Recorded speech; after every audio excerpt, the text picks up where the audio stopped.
everybody, I'm Edie and welcome to Garden of Edie. I reversed my super high blood pressure eating garden food. No pills, just plants, and you can too. So join me in my garden and join me in my kitchen and we will show you all sorts of fabulous, delicious, healthy recipes that will heal whatever ails you. Today, we take a departure because usually I do not make desserts. I'm not a baker. I'm more of a culinary person. But I have to tell you, I created this snack that won't give you a heart attack. And it is the best vegan oatmeal cranberry cookie. I'm telling you, it's so easy, so delicious.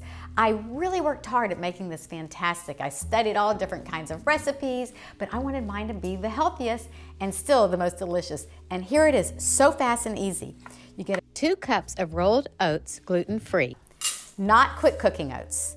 And then you're gonna get these dried cranberries. I gotta talk to you about these cranberries. So you can't find them in the store. I get them from the Honestly company, Honestly Cranberries, and they don't put sugar or safflower or sunflower oil in them. If you look, you can't even find unsweetened without oil. Or sugar. They add sugar to it also. So you really want the dried ones, and they are more delicious as well.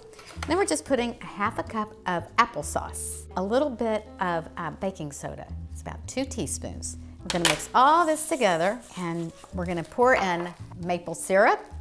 You know, everyone says that you need fat for your brain. Not right, it's not right. You know, if you have too much fat in your blood, it thickens it. You know how many blood vessels are in our brain? Do you know? We don't want that. Our brain runs on glucose. Now, I don't make this stuff up, you know. I learned from all my plant-based doctors and you know, they study all this stuff, and it's glucose at the brain. And we're not talking about sugar. We're really talking about whole sugar, like maple syrup, like fruit. All those things, you guys, are glucose, really good for our brain. Lastly, we're putting in some almond butter. I like not the creamy, I like the chunky one by Artisana. It's so good. Oh, you know what? And just a little bit of no alcohol vanilla. Just like, you know, a teaspoon or something. Okay, can you imagine how delicious this is? When you bake them, as soon as they're browned, it takes about 18 minutes. You can tell when they start to get crispy and golden brown. And then when you bring them out, if you leave them on the sheet tray, it's hot. So it'll keep them moist, it'll keep them soft. But if you want them crispy, just put it on a baking rack. Just pull the parchment off, put it on your baking rack, and let it cool that way. And they crisp up, and I like them crispy. Do you like yours chewy, or do you like yours crispy? Comment below, let me know.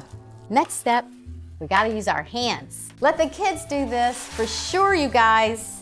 It makes about 12, but it depends how big your hands are. All right, we'll make these, and we'll see how they turn out. Oh my goodness! You know, I had 7. There's only 3 left. Who are the goblins in this house? They really are good, you guys. Try them out. If you want to put them in a plastic bag at night, they're going to get kind of chewy, but that's okay too. You can also freeze them. How delicious is that? A treat a day, every day, right from the freezer. Enjoy.